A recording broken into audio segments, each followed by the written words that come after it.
Hi there. In this video, we're going to talk about clustering models. What is clustering? Imagine you have a big pile of objects, maybe different types of fruits. What if you want to group similar fruits together, like all apples in one group, bananas in another, and so on? That's what clustering does. It helps us find groups of things that are similar to each other. So, once you grouped your fruits, how do you know if your groups make sense? For example, what if a pumpkin ends up in the apple group? Or if there are too many tiny groups? That's why we evaluate clustering models, to check if our groups are good. There are some simple ways we can check how well our groups, or clusters, are working. Let's break them down. First, we can just look at the groups.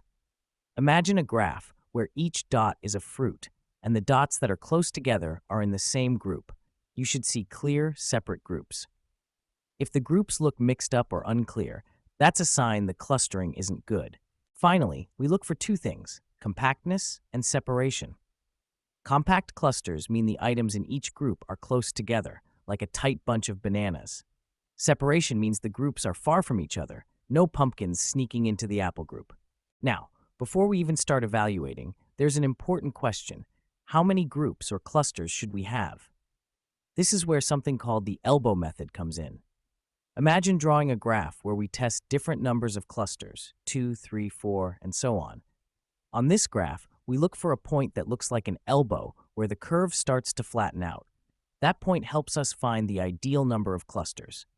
Before the elbow, adding more clusters really improves the grouping. After the elbow, adding more doesn't help much. So the elbow shows us the right balance between too few and too many clusters. So, simple ways to evaluate clustering models are to look at the groups and make sure the groups are compact and separate. Next time you work with data or see clusters, you'll know how to tell if they make sense. But remember, context is key. Even if a model groups things well, it's up to you to decide if those groups make sense for your needs. Human judgment plays a big role in evaluating clusters, so always combine what the data says with your own expertise.